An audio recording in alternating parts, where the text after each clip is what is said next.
Welcome to this week's episode of the Productivityist Podcast. Now, it's a bit of a special edition today. I have some guests lined up, but they're very special guests.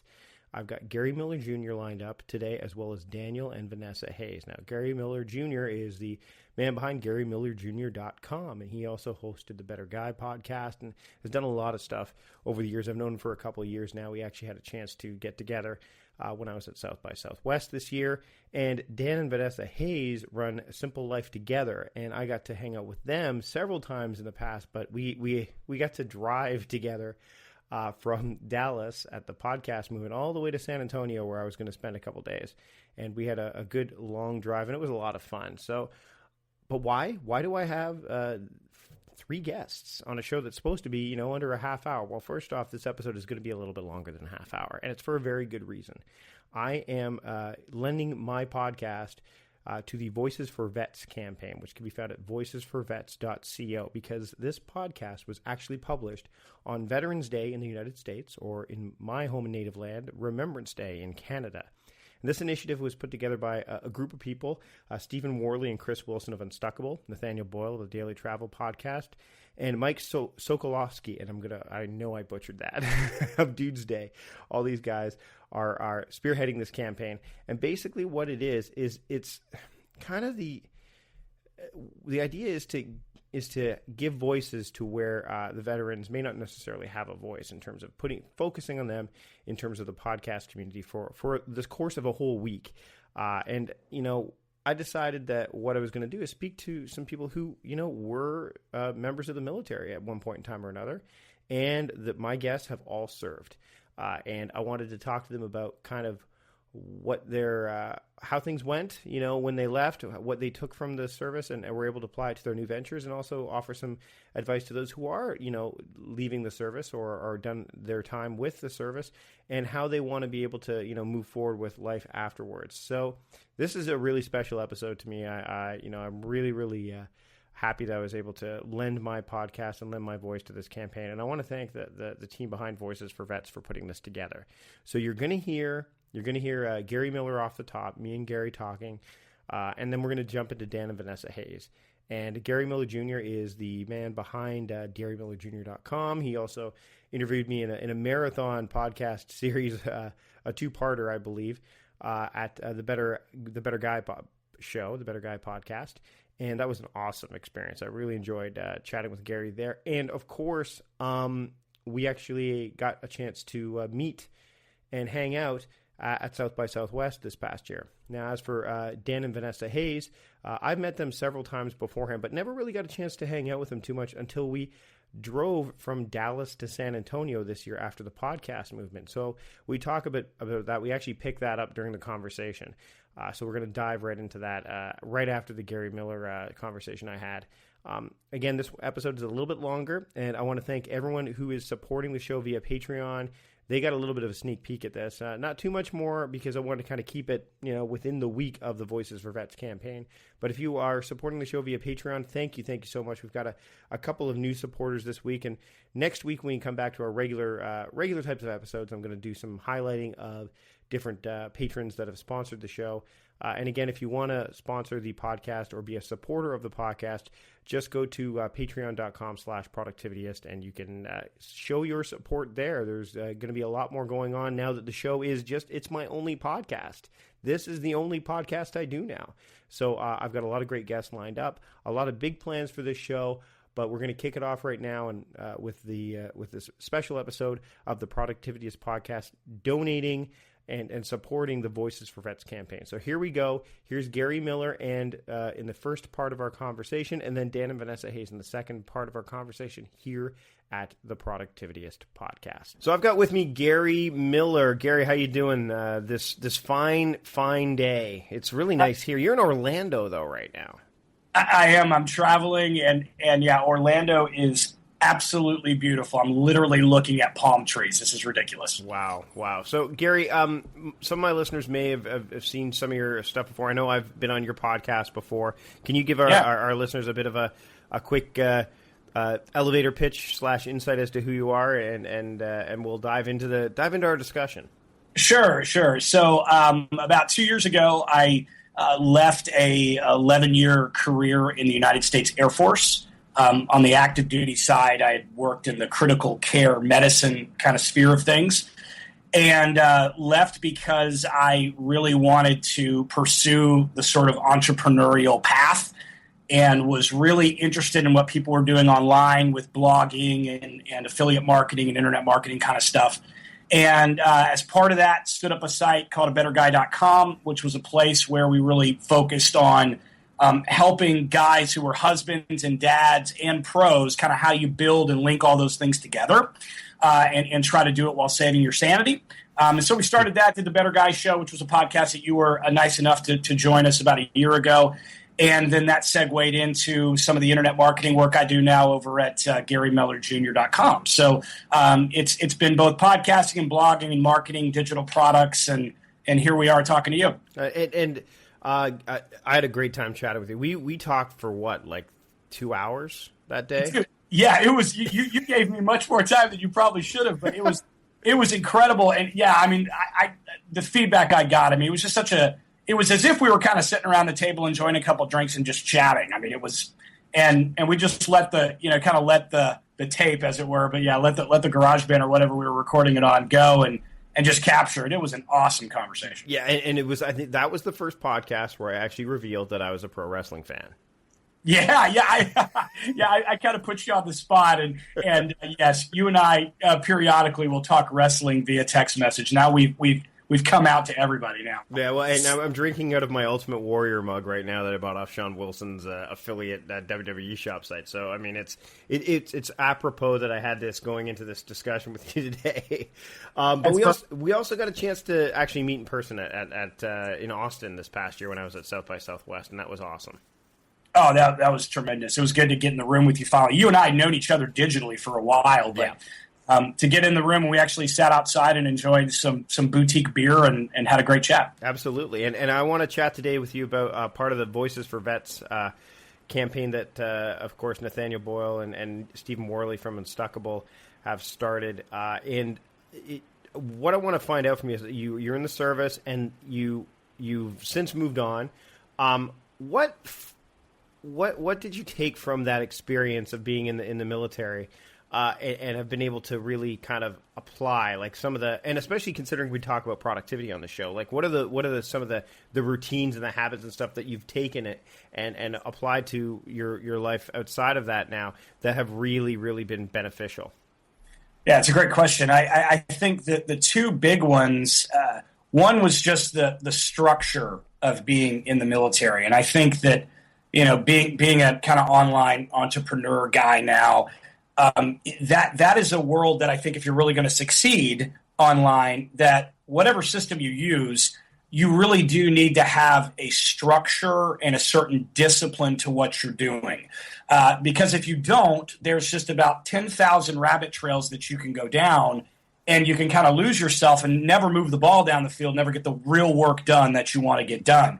So being able to apply that kind of those years of structure and sort of very regimented scheduling, if you will, and sort of personal discipline, I think was hugely helpful, because when I sat down and looked at my day, and when I'm capturing my tasks and doing all those things, I'm coming at it with that kind of hardwired programming from the military of, okay, let's measure it, let's mark it, let's make sure that it's got some solid boundaries around it, and we know exactly what we're doing. We know what the mission is for the day. We go after the mission, and then after the mission, we do kind of in productivity world, we'd say kind of do a weekly review or whatever. But, in the military, we'd kind of call it a hot wash, where you kind of hot wash afterwards and figure out, did we do what we needed to do? Where did we screw it up? And how do we make it better the next time? The other thing that I think was big, I deployed a handful of times, did a couple tours in Afghanistan, and I just think the resiliency of being in the military, being in some sticky situations and being around some things that are a little different and that you don't bump into in everyday life, that's been incredibly helpful as an entrepreneur, because especially when you're starting off, I never paint it as being more sexy than it is. When you start in the journey of being an entrepreneur or solopreneur or whatever we're calling it, there's some hard days and some hard weeks and some hard months. And, and you've got to have a certain tenacity and resiliency to you that can put up with that kind of stress, and you can manage yourself and stay in control. And so I think those elements from military service were just so helpful. Now, what was the transition out like, when you were leaving the military service and transitioning to your, because I know that, and actually more to one of the things that it's kind of fitting that we're recording this week. We're in the last week of October as we record this, but we just had our nation's capital in Canada was we had a couple soldiers actually that were killed in the line of duty. Yeah. You've probably heard about it. It's very rare that Canada gets that kind of mention in worldwide news. And it was just so. I mean, no matter where you are, what part of the world you live in, I live in a military town as well. I mean, it's a very naval town because I live in Victoria. We're on the water. Of course, there's a Navy here and stuff. So I see lots of military, and the kind of service, I couldn't do it. I just couldn't. But when you're transitioning out of that life into your new life, like how, or your modified life, because I mean, obviously you're taking things with you. Like, what was that like for you? In terms of just, making that shift? Because I know that I've heard stories and I've talked to others where that transition can be difficult. How first off, how did you make that happen, and what kind of assets did you have that you had took with you that made that transition a little bit easier? Right. So, my wife, Crystal, and I started having the conversation probably about a year out from when I was kind of, by definition, contractually done with that particular term of service that I was in. And we started having the conversation about a year out because when I joined the military, going all over the world and doing all that made a lot of sense. I was a single guy and it was all good, right? Mm-hmm. But my life had changed. I had a wife now. I had a daughter and at the time, second one on the way. And so my priorities had obviously shifted, and I'm very fond of the expression that once your priorities are clear, it's really easy to say no to things. And so it was I needed to make that shift, and there's the first conversation, which was a lot about just the pure logistics of it. It was a financial conversation. It was how much do we have in savings, and how are we going to pay this, and what are we going to do because we're starting our own business, and all those things that most entrepreneurs at some point, it doesn't matter what job you're coming from, you kind of have to have that chat. And then from there, once we actually made the separation and moved over, I'll be honest with you. I mean, it took a good 6 months to a year to kind of untangle myself from, you're not in this highly structured, regimented world anymore. Right. And you're now in this world where you've decided that you want to kind of own your own shop, and you're going to generate, your own income and all the things that go with it.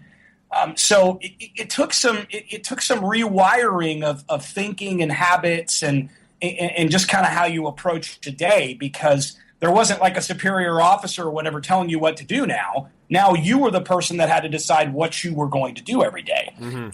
And so it it took some time to kind of untangle that a little bit. Does that make sense? Yeah, totally. It's, I mean, and in essence, and I mean, this is going to sound a bit reductive, but the same thing happens when you leave a corporate job and go to work on your own to a certain extent as well. Obviously, the stakes are different, but it's somewhat similar. Although the difference, I guess, would be, and I guess, I mean, when did you start? You were in the service for how many years again? 11. So you started when you were, what, early 20s? Yeah, I started a little bit later. I joined when I was 26. Right. So, but a lot of people that get started, they're young, right? Yeah. And that's all they know, right? So to untangle probably takes that much more, because you've been basically go right from school into the military, and then to be able to say, okay, it's time to go, it's time to wrap it up, whether it's, you've decided you're going to move into a different direction, or, I mean, my next door neighbor's in the military, he's going to be retiring at an age where I'm like, really? You can retire that early? Like, I had no knowledge. Yeah. I'm like, wow, you're done? He's like, yeah, I can be done. But he's one of the things, and I guess, I've noticed this, again, watch my neighbor, he has like 7 vehicles. All old cars, and he is that's his hobby. And I've noticed that, and maybe this is just him, but I have a strong feeling it's not, is that's when he is not out to sea or on base or whatever, those cars, like his hobby pulls him in. Is that what happened with you as well? Did you have something that just kind of pulled you in to take you away when you were maybe on leave or what have you? I think for me, when I was still in the service and when I was like on a leave or whatever, I had just become kind of a new family guy. I had a new daughter, and I was discovering what it meant to be a dad. Right. And so that was, we kind of talk about the classic start with why idea. And, my why became totally jarred in a great way because now I had this little girl that was like looking up at me, and I had to, and when they told me I was doing my last deployment before I got out, and that was really kind of the tipping point for me, I had to hug this little girl and tell her goodbye. I'm going to Afghanistan again for 6 months. And it changed the game. And I had to look at that and go, yeah, I can't do this anymore. But I didn't have a hobby per se, but really the thing that was capturing my attention and really shifting my own trajectory in my life and career was I had a family now. And it meant so much to me. And I mean, obviously everybody would say their family means a lot to them, but I mean, it was kind of taking me down to a different level, just beyond my intellectual thinking, but it was really touching my heart because I came up in a broken kind of classic dysfunctional divorced home. And now here I had this rock star wife and now I had this little daughter and I was like, wow, this is amazing. And I want my life to support this more and not divide us. And so that's really kind of what led me to doing what I did. Well, before we wrap up, Gary, I just wanted to get some advice that you could throw out to some of the other vets that may be listening, or anyone that's listening that's looking to transition out of something that they've known for so long and have dedicated so much time to, rightfully so. What advice you would give them if they were making that transition to kind of make it less jarring? That's a great question. I think for anyone coming out of the military or thinking about it, the number one thing I would tell them to do is they really need to know their numbers.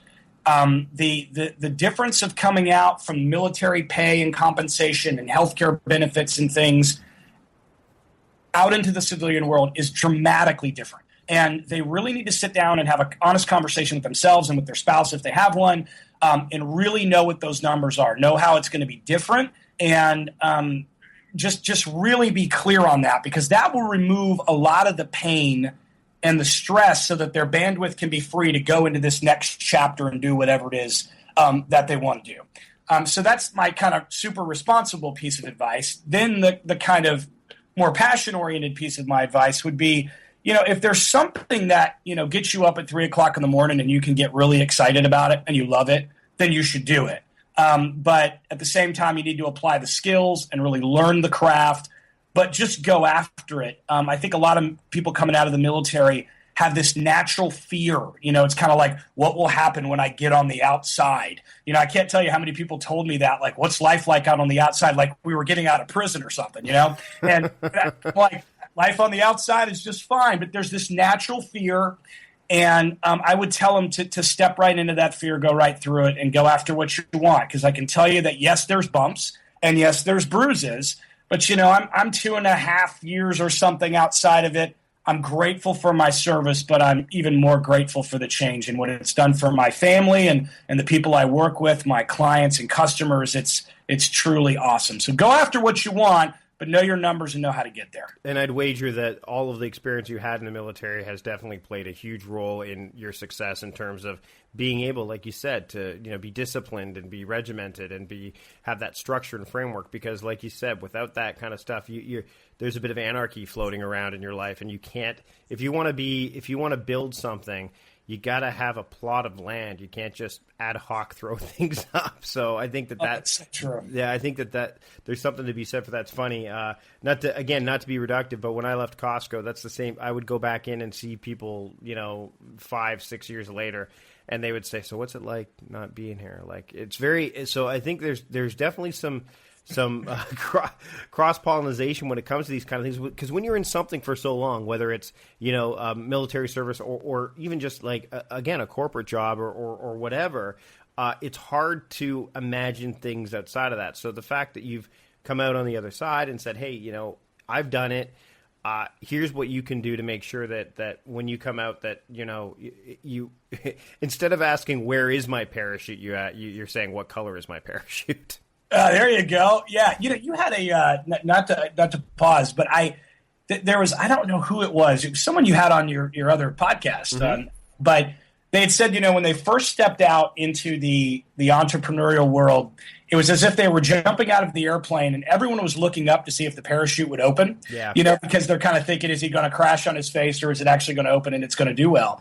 And I mean, dude, I'm not even playing. If I had $1 for every time someone said to me, what's it like on the outside, or are you doing okay? As if I had like some strange disease or something, and it was like, no, everything. Yeah, it's okay. it's actually great. And the kind of stuff we do is hard for people to wrap their head around unless they're in the space. I mean, can't.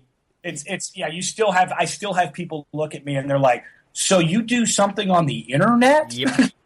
Yep, and they're like, well, what do you mean? So you just tell people, like, the coaching just blows. So you just tell people how to do stuff and they pay you for it? I'm like, well, you're being pretty, reductive about it, but I guess if that's how you want to look at it, then sure. But no, I mean, it's been great having the chance to chat with you again. And Gary, where can people find you? Obviously, GaryMillerJr.com. You're not doing Better Guy anymore, though, are you? Are you still doing that?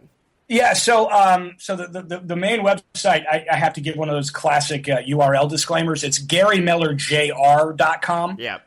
So not the full word junior, but GaryMillerJR.com. A Better Guy is still online, lots of content out there, but we're sort of aggregating that into the GaryMillerJR.com site. So people can find me there and on Facebook at Facebook.com/MeetGaryMillerJR. Awesome. Thanks again for joining me on the Productivityist podcast, Gary. Always a pleasure, my friend. All right, so now we're going to dive into the conversation that I was having with Dan and Vanessa Hayes. Now, this picks up a little bit into the conversation, but basically we are establishing how they met, how Dan and Vanessa met, and then basically what happened from there, what their journey is from there. And they did meet in the military, so it's a very interesting story. The team behind Simple Life Together, how they found their Simple Life Together and how they built that, and how their time in the military has kind of supported them along the way in terms of the assets that they took out of that, and just the experience of being together in not just in the service, but now in their lives outside of the service. So we're going to dive into that conversation right now. We kind of hung out for a couple of years, and then when Vanessa actually moved to another base, that's when we started dating. It was another base here in San Antonio, so it kind of worked out for us. Yeah, and I pursued him, basically. Yeah, I pursued him, so. So in essence, he was assigned to you temporarily, as you're saying, and now he's assigned to you permanently. Yes, that's right. It's permanent leave, and you're in the Air Force, correct? Right. That's right. Right, yes. right. So basically, how long ago did you leave the service? How long has it been now? It's been about 8 years for me. I served 9 years on active duty as an officer in the Air Force, and I worked in security forces. A lot of people consider that like military police equivalent, like the Army and the Marine Corps and whatnot. But security forces.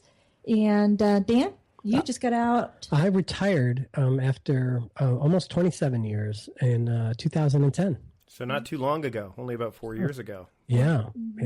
Awesome. So what I want to get to now is kind of like what led you to what you're doing now with Simple Life Together. I mean, basically, it's a departure, clearly, from what you were doing before in a lot of ways. But what elements of that life that you had before have you been able to kind of bring in or help shape what you're doing now with Simple Life Together? Well, it's interesting. Before I retired, we had our daughter, and Vanessa was doing the stay-at-home mom thing, and she was really trying to consider what it was she wanted to do in the next phase of her life. And I was teaching at the University of South Florida as my last assignment, and I came home one day, and I said, you know what, babe, I think I know what you are meant to do. And I sent you an email on it, and it was from the National Association of Professional Organizers, right? Yeah, actually, I ignored the email for about 3 days, just because he would always, at this time, he was sending me all kinds of stuff. I was getting used to all these different apps. I just got the iPhone, and I was just overwhelmed. And so I was just kind of like, okay, it's just another thing to look at. And so you were seeing emails like, look, honey, you can type 350 words from home every day and you make $67. Seriously, I can only, one app to learn is enough, but he would send me like 5 or 6. And so I just ignored it. But anyway, long story short, I finally opened up the email, and it just opened up a new world to me. I was like, oh my gosh, these are my people. This is what I do. This is what I've been doing, not really knowing it. And I just had no idea that you can actually get paid to help other people get organized at home and in their businesses and in their life. And so really, I've been doing it since 2010, I think. And the beginning of 2010. So almost 5 years now, and absolutely love it. So that's how I kind of got into like the organizing. So I'm a professional organizer. And then Dan was really into podcasting and all this stuff. And he wanted to do a podcast on his own, but he says, I want to do one with you. So we got to brainstorming and thinking out, well, what can we talk about? What do we have in common? And at the same time, we were going through a transition in our life where we wanted to, Dan was retiring from the Air Force, and we wanted to kind of simplify our life. And we were there's a lot of things that happened, but what people really kind of relate to is that we actually started downsizing in our 40s, basically, my late 30s, his mid 40s. And we're just like, okay, let's downsize our lives now. Let's not wait until we're 60 or 65 to downsize. Why not live a life a little bit more on our terms? And so that's kind of what launched the podcast. And so what's interesting, though, in the podcast initially, and we still do this today, is we incorporate a lot of the things that we learned in the Air Force. Dan brings a lot of his military background and leadership and experience, team building, and all kinds. I mean, Dan has tons of experience. And, of course, we're both leaders in the Air Force, so I bring a little bit of that too. So it's funny that, it's a big departure from the military, from the traditional idea of what military is, but at the same time, we were able to kind of tap into a lot of the things that we learned in the military as far as leading and organizing and getting things straightened and tapping into routines. And so it was actually kind of a natural fit. It really was. We just kind of, I guess, slid into that where when we were doing our show, Vanessa would focus a lot on organizing. And, when you move around every couple of years from base to base, you kind of naturally have to go through a paring down process. And you assess, what am I really going to need at my next assignment? Or depending on your living conditions, if you're going somewhere temporarily, like we both have a lot of experience. Heck, we've lived in shipping containers. Yeah. I've lived in tents for, a year at a time. And so there's certain things that you don't take on, missions like that. And so we ended up kind of rolling some of that into our podcast. And like Vanessa said, on the tech side, I brought a lot of the tech background to it, some leadership, communication skills, planning and so forth that I work with today. I work with clients on, but we also discuss it on the show.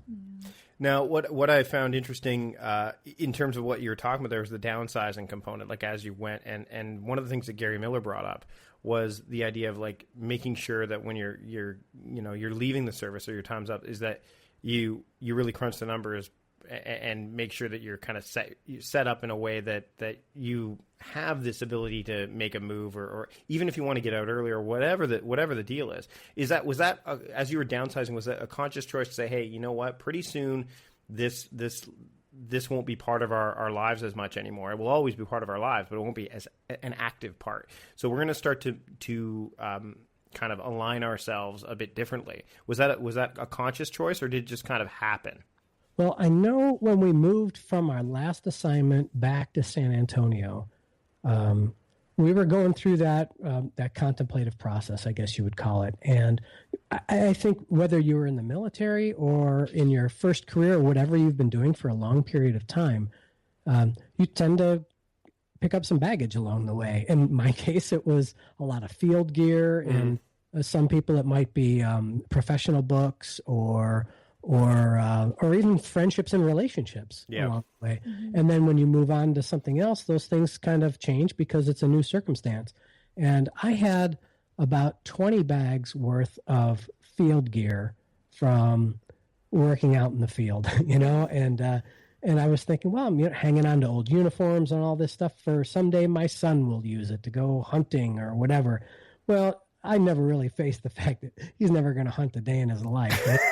That's about it. I remember during our conversation, I'm like, yeah, he doesn't seem like the hunting type. Yeah, no, he's a writer. He's a thinker. He's not like me. I was meant to lift things and throw things around and break them. You're way more than that. So, he's much more cerebral than I ever was. So, but I had to come to a realization that those are things I didn't need anymore. But there was a part of me, Mike, that was reluctant to let some of those go, and that it definitely was a process in that transition from selling to military. But as far as like a monetary standpoint, we had way before Dan retired, and actually just before I had separated from the Air Force, we had really buckled down and made sure that we were out of debt, and we're very responsible, I guess, with our finances and stuff to kind of prepare us for that transition out.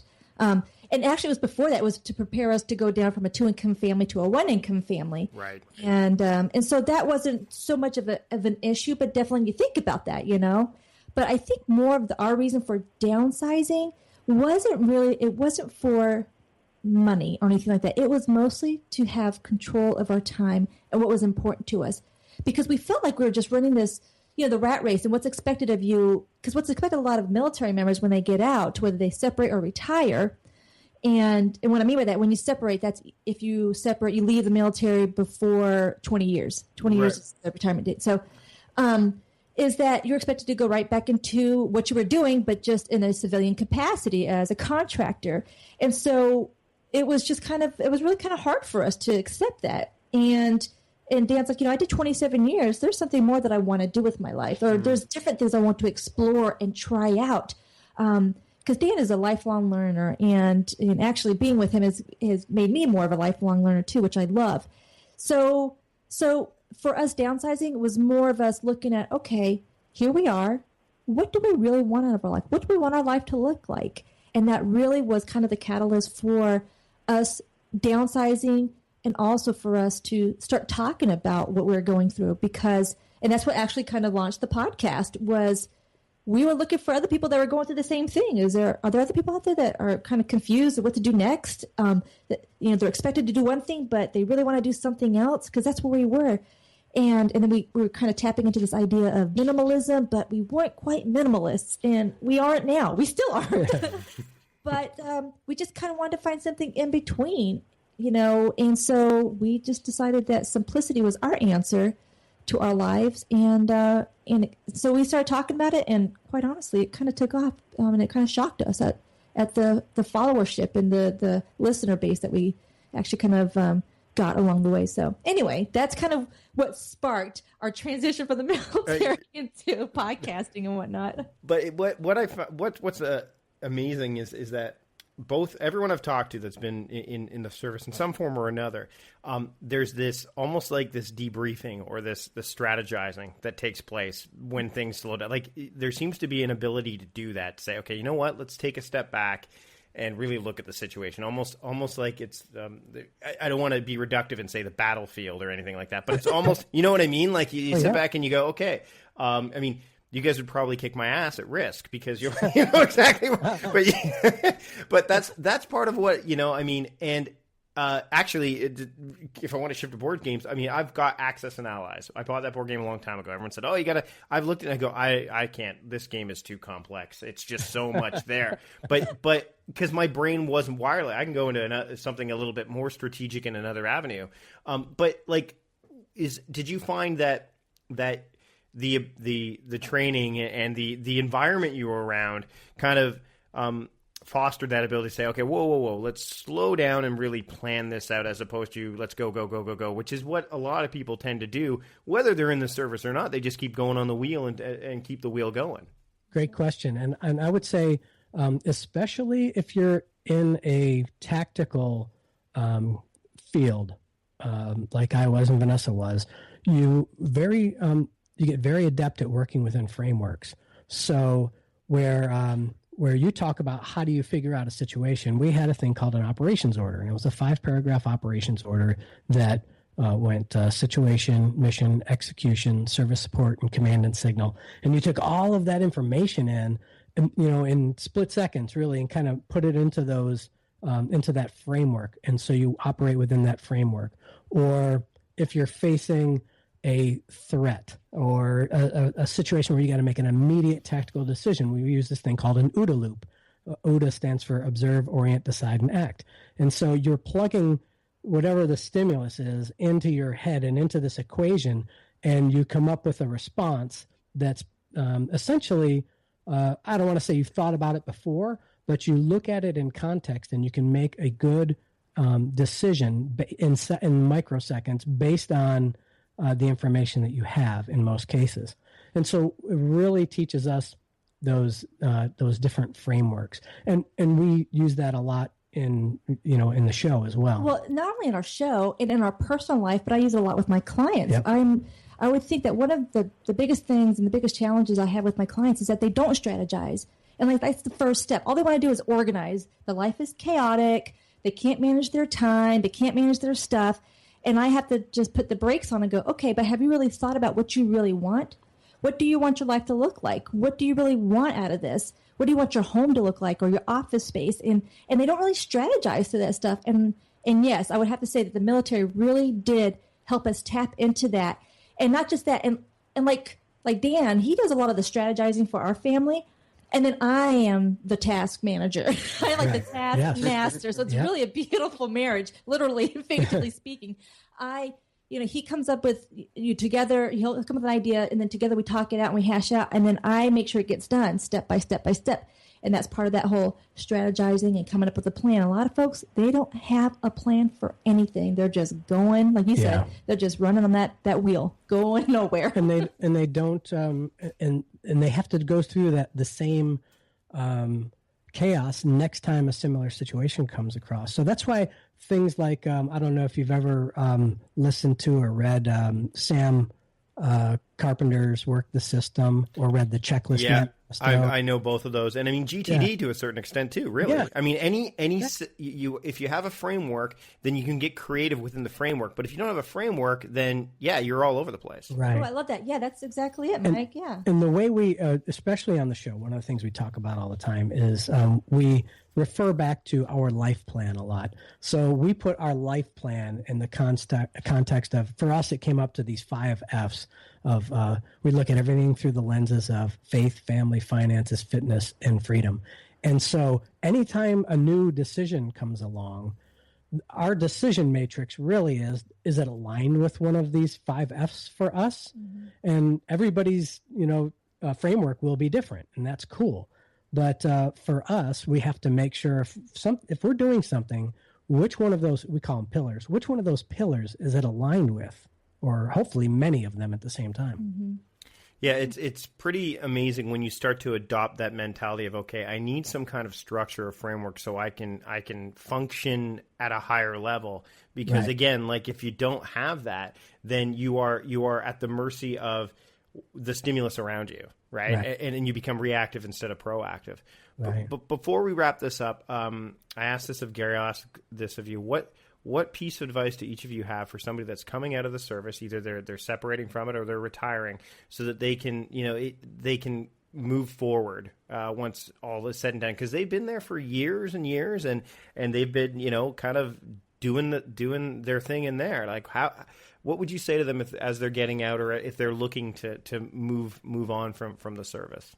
The first thing that I would suggest is, don't think that the general population has any idea of what you really did while you're in the military, because they really, as much as they would like to, and I think most people are very, very supportive of folks coming out, but their Common Core of experience with people in the military is kind of limited to what they've seen on TV. And that's either really, really good and they think you're like this Navy SEAL, or it's really, really bad and think you're Private Pile. So, and we all kind of find somewhere in the land somewhere in the middle of that.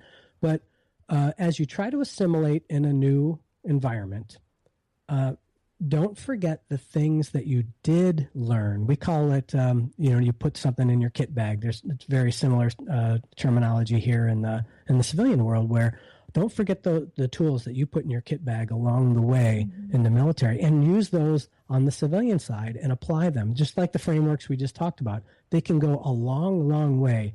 And I know when I've worked with clients since I've been retired, and I pull out a tool that I learned in my career, and I use this, they're just blown away at how much information or how much sense a chaotic situation can have once it's looked through a lens of a framework that you picked up along the way.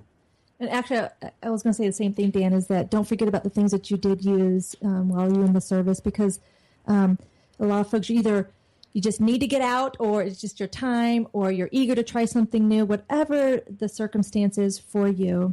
If you're currently serving, don't forget the things that you did learn. I didn't. I did forget some of the things I did learn until I started working with clients, and I did not realize how many wonderful and awesome things and opportunities I had in the service, and how those are helping me today in the future. And so I would just encourage folks to kind of tap into those skills that they've learned along the way. Don't discard them. But that just to be aware that it is different in the civilian world as far as trying to portray what you really did do in the service. Yeah, that could be tough. I sat behind a computer a lot because I was doing paperwork and managing hundreds of emails a day, but that's okay. I learned to be a little bit more productive. Yeah. I'm actually down to inbox 0 this morning. I'm so excited. Anyway, yeah, it's the same thing like Dan said. It's just don't forget those tools in your toolkit. Where can people find both of you when you are not, checking your toolkit and using the tools you acquired along the way? Well, we can always be found at simplelifetogether.com. Yep. Awesome. Thanks so much for joining me on the Productivityist podcast. Thanks, Mike. Great talking with you again. Fun as always. Bye, Mike. Bye. And that's the way things wrapped up. Well, it's not really the way things wrapped up because I'm wrapping it up now. Thanks again to both Gary Miller Jr. and Dan and Vanessa Hayes for joining me on this special edition of the Productivityist podcast.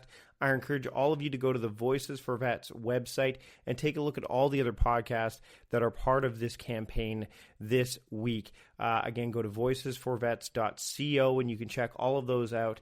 And I just want to say to all of those who have served, no matter what country you're from, thank you. I owe you a debt of gratitude as well as so many others because you're doing a job that frankly I couldn't do. So I'm very, very grateful that you're out there protecting us and being on that line for us. So thanks again to everybody for listening this week, and I will see all of you next week. Have a great week.